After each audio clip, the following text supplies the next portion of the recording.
প্রিয় দেশবাসী, আসসালামু আলাইকুম এবং অফুরন্ত শুভকামনা সবার জন্য, এবং সেই সঙ্গে সবাইকে প্রাণ ঢালা অভিনন্দন। এই জন্যে যে আজ আমরা কিছু ঐতিহাসিক মুহূর্ত প্রত্যক্ষ করতে পেরেছি। কেউ কেউ সামনে থেকে, যারা ভাগ্যবান ফিজিক্যালি প্রেজেন্ট ছিলাম, কেউ কেউ স্ক্রিনে চোখ রেখে। বাংলাদেশের কোটি কোটি মানুষ আজ কিছু ঐতিহাসিক মুহূর্ত আমরা প্রত্যক্ষ করেছি, আমরা ফিল করেছি। সেই জন্যে অভিনন্দন জানাচ্ছি সবাইকে। তো জুলাই ঘোষণাপত্র নিয়ে কথা বলছিলাম। বিষয়টি খুব পরিষ্কার। দীর্ঘ 1 বছর প্রতীক্ষা করার পর আজ এসেছিল সেই মহেন্দ্রক্ষণ আমাদের কাছে। আজ বিকেলে 5টায় সংসদ ভবনের দক্ষিণ প্লাজায় অন্তর্বর্তীকালীন সরকারের প্রধান উপদেষ্টা অধ্যাপক ডক্টর মোহাম্মদ ইউনূস পাঠ করলেন জাতির উদ্দেশ্যে 28 দফার সেই ঘোষণাপত্র, জুলাই ঘোষণাপত্র, সেই বহুল কাঙ্ক্ষিত, বহুল আকাঙ্ক্ষিত। আমরা চাইছিলাম এটি বহুদিন থেকে। তো সেটি আজকে হলো। তো সেই আলোচনায় পরে আসছি। তার আগে আমি আসলে শুরু করতে চাচ্ছি পতিত স্বৈরাচারী শাসক শেখ হাসিনার রেখে যাওয়া লেগেসি বা উচ্ছিষ্ট। শাহাবুদ্দিন চুপ্পুর একটি স্টেটমেন্ট দিয়ে শুরু করতে চাচ্ছি। ইতিমধ্যে আপনারা সেইটিও প্রত্যক্ষ করেছেন বিভিন্ন গণমাধ্যমে। আজকের এই ঘোষণাপত্র পাঠ করবার যে মহান যে অনুষ্ঠানটি আজকে আমরা দেখেছি বা হয়েছে, তার প্রাক্কালে হাসিনার লেসপেন্সার বা লেগেসি যেটাই বলি আমরা, শাহাবুদ্দিন চুপ্পুর একটি স্টেটমেন্ট। হ্যাঁ, কেউ কেউ হয়তো ভাববেন চুপ্পুর আবার স্টেটমেন্ট কি, তার স্টেটমেন্ট আমরা শুনতে চাই না, আমিও চাই না। বাট চুপ্পু কিছু সত্যি কথা বলেছেন। হাসিনার অপরাধের এর চাইতে বড় কনফেশন আর কিছু হতে পারে না। চুপ্পুর মুখ দিয়ে যেটা বেরিয়ে এসেছে খুবই সংক্ষিপ্ত, বাট এর তাৎপর্য অনেক বেশি, অনেক কিছু মেন করে। ছোট গল্পের মতো, ছোট গল্প শেষ হয়ে যায় খুব তাড়াতাড়ি, কিন্তু রেশ রয়ে যায়। আমরা অনেকক্ষণ ভাবতে থাকি। একটি সুলিখিত ছোট গল্প আমাদের দীর্ঘ সময় ধরে ভাবায়, এবং আমরা নিজেরা অনেক সময় কল্পনা করতে থাকি আমাদের ইমাজিনেশনে যে এই গল্পটিকে আরেকটু বড় হতে পারতো, হলে কেমন হতো। ঠিক সেরকম চুপ্পু খুবই সংক্ষেপে কিছু কথা বলেছেন, একটি স্টেটমেন্ট, বাট সেটি মেন করে অনেক অনেক কিছু। পুরো হাসিনার আমলকে রিফ্লেক্ট করে। পুরো হাসিনার আমলটি চুপ্পুর এই স্টেটমেন্টের মাধ্যমে প্রতিফলিত হয়েছে। তো একটু দেখে নেই কী ছিল সেখানে। জুলাই ঘোষণাপত্র নিয়ে আলোচনায় আসছি। জুলাই গণ অভ্যুত্থান ছিল দীর্ঘদিনের বঞ্চনা, দুঃশাসন, দুর্নীতি, লুটপাট, গুম, খুন, অপহরণ, ভোটাধিকার হরণ সহ সব ধরনের অত্যাচার, নিপীড়নের বিরুদ্ধে তরুণ প্রজন্ম ও জনতার ক্ষোভের বিস্ফোরণ। এই বৈষম্যমূলক ফেসিবাদী ব্যবস্থা বিলুপ করে গণতন্ত্র পুনঃপ্রতিষ্ঠা করাই ছিল জুলাই গণ অভ্যুত্থানের মূল লক্ষ্য। মোহাম্মদ শাহাবুদ্দিন চুপ্পু, রাষ্ট্রপতি, হ্যাঁ, তিনি এই পদটিতে এখনো আছেন, আমরা না চাইলেও। তো প্রিয় দর্শক, অনেক কম কথা, অল্প কিছু শব্দ তিনি ব্যবহার করেছেন, বাট সত্যি কথা বলেছেন। তিনি ফিল করেন না হয়তো বিষয়টি, বাট বলেছেন। কেন বলেছেন? পরিস্থিতির চাপে পড়ে বলেছেন, এইটি আমাদের ধারণা। বাট কথাগুলো তো সত্য, আর সবগুলো কথা হাসিনার বিরুদ্ধে গিয়েছে, পতিত আওয়ামী লীগের বিরুদ্ধে গিয়েছে সবগুলো কথা। তারা তাই করেছেন গত 15-16 বছরে। বাংলাদেশের মানুষের উপর এই নির্যাতন, এই জুলুম, এই নিপীড়ন, এগুলোই তারা চালিয়েছিলেন 15-16 বছর ধরে হাসিনার নেতৃত্বে। তো ফিরে আসি আজকের জুলাই ঘোষণাপত্র সম্পর্কে কথা বলবো দু একটি। তো 28 দফা ছিল সেখানে। তো এগুলো আমি আর পড়তে যাচ্ছি না, আপনাদের ধৈর্যচ্যুতি ঘটবে তাতে, ধৈর্যচ্যুতি ঘটাতে চাচ্ছি না, এগুলো আপনারা দেখে ফেলেছেন ইতিমধ্যে।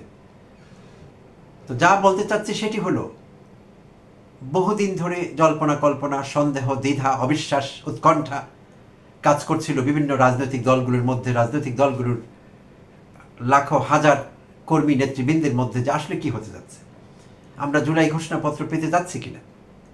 কিছু রাজনৈতিক দল জুলাই ঘোষণাপত্র বলতে যে একটি বিষয় আছে বা একটি ঘোষণাপত্র হতে পারে, জুলাই প্রক্লেমেশন, জুলাই ডেক্লারেশন, যেই নামে আমরা ডাকি না কেন, এটি যে হতে পারে এটি বিশ্বাস করতে চাইছিল না কিছু কিছু রাজনৈতিক দল। আমরা অবাক হয়েছি, কারণ তারা, তাদের নেতৃবৃন্দ অতটা মূর্খ না। তারা যখন জুলাই ঘোষণাপত্র নিয়ে ব্যঙ্গ করছিলেন, হাসি ঠাট্টা করছিলেন, আমি ব্যক্তিগতভাবে খুব অবাক হয়েছি যে তারা কি মূর্খ? তারা এসব কি বলছে? যখনই ঘোষণাপত্রের কথা আসছে, জুলাই সনদের কথা আসছে, তারা নাক ছিটকাচ্ছেন। তারা এমন ভাব করছেন যে তারা এমন কথা কোনোদিন আগে শোনেননি। কেন এমন একটি ফালতু কথা বলা হচ্ছে খামোখা? বিষয়টি কি? তো আমার ভাবতে কষ্ট হয়েছে যে তারা এতটা মূর্খ কিনা। পৃথিবীর বহু দেশে বহুবার বিপ্লবোত্তর সময়, অভ্যুত্থানোত্তর সময়ে ঘোষণাপত্র হয়েছে, প্রক্লেমেশন হয়েছে। কোনো কোনো দেশে সেটাকে ডেক্লারেশন নামে ডাকা হয়েছে।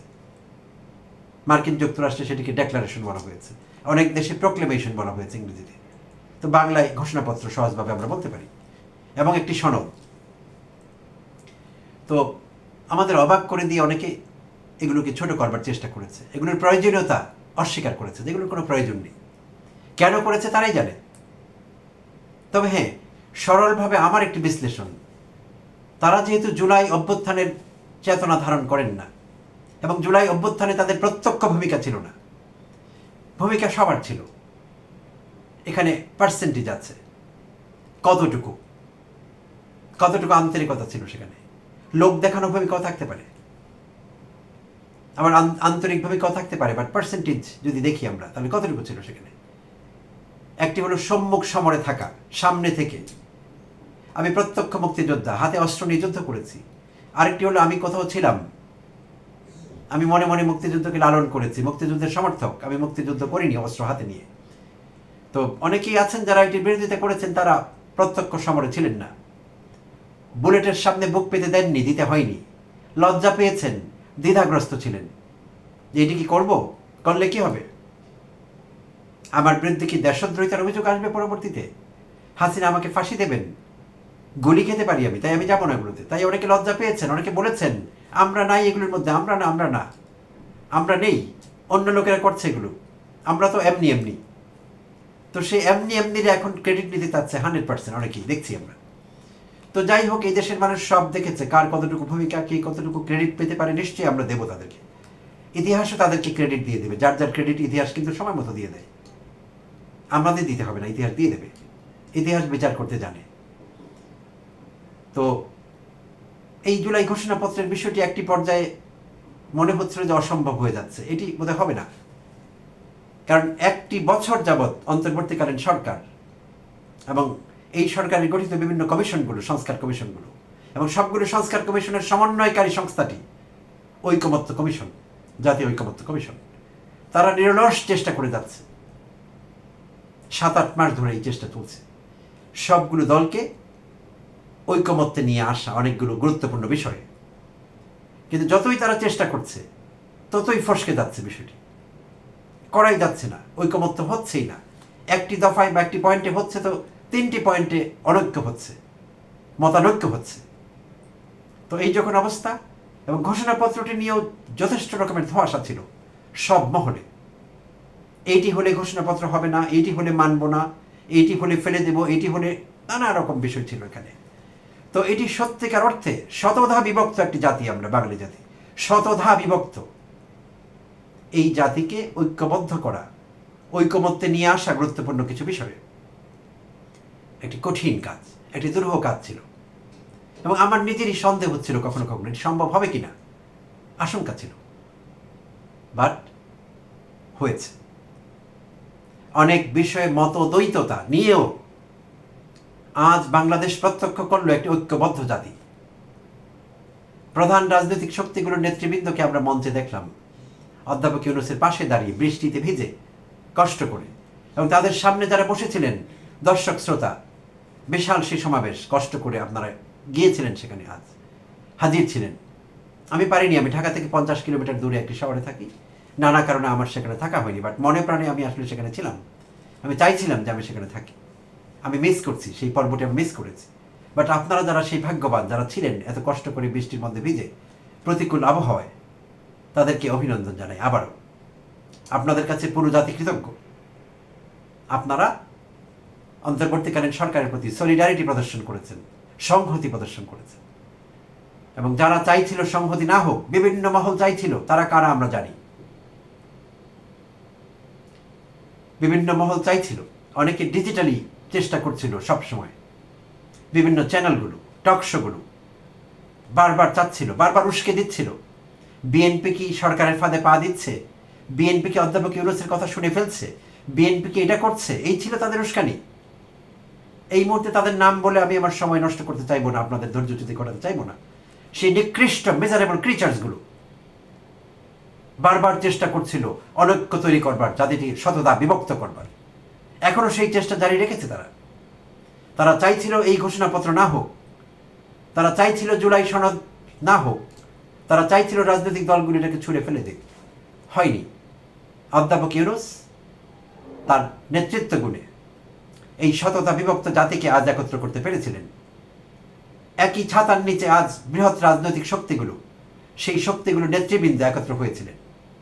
হ্যাঁ, কিছু বিষয় তাদের মধ্যে মতৈক্য হয়তো বা হয়নি, না হলেও তারা সংহতি জানিয়েছেন। এটি একটি বিরাট বিষয়, এটি একটি চমৎকার সংহতি জানাবার একটি মহেন্দ্রক্ষণ ছিল আজকে। আর তাতে করে প্রমাণ হয়েছে অন্তর্বর্তীকালীন সরকারের পায়ের নিচে মাটি আছে এখনো। যে যত কথাই বলুক, অন্তর্বর্তীকালীন সরকার একটি শক্তিশালী সরকার। রাজনৈতিক নেতৃবৃন্দ, রাজনৈতিক দলগুলো আজ সেটা প্রমাণ করেছে। তারা অধ্যাপক ইউনূসের পাশে ছিলেন এবং আমরা ছিলাম কোটি জনতা। কেউ সামনে থেকে, কেউ ডিজিটালি যুক্ত হয়েছে, কেউ স্ক্রিনে চোখ রেখেছি। আমরা এই জুলাই ঘোষণাপত্রকে অভিনন্দন জানাই। এটার পক্ষে আছি আমরা, এটির বাস্তবায়নের পক্ষে আছি আমরা। এটির আইনের ভিত্তি হবে এবং শিগগিরই হবে, হতে হবে। শর্ট টার্মে যেটি হবে, রাজনৈতিক দলগুলো সই করবে এই ঘোষণাপত্রে, আর বাস্তবায়ন হয়তো সময় লাগবে একটু, বাট হতেই হবে। এইটি জুলাই অভ্যুত্থানকে আইনি ভিত্তি দেবে, সাংবিধানিক ভিত্তি দেবে, দিতেই হবে। এবং রাজনৈতিক দলগুলো যেই ক্ষমতায় আসুক, তারা এটিকে বাস্তবায়ন করতে বাধ্য। কেন বাধ্য? আমরা কাগজের কথা বলছি না। অনেকে বলেন এই সাইন করলে এই ঘোষণাপত্রে কি হবে? অতীতেও তো অনেক কিছু হয়েছে, ইন্ডেমনিটি করা হয়েছিল। আওয়ামী লীগ ব্রুট মেজরিটির কারণে ইন্ডেমনিটি বাতিল করে দিয়েছে। ইন্ডেমনিটি বাতিল করে অনেককে জুডিশিয়াল কিলিং ঘটিয়েছে তারা। জুডিশিয়াল কিলিং আমি বলছি কথাটি, বিচার বিভাগে হত্যাকাণ্ড ঘটিয়েছে আওয়ামী লীগ।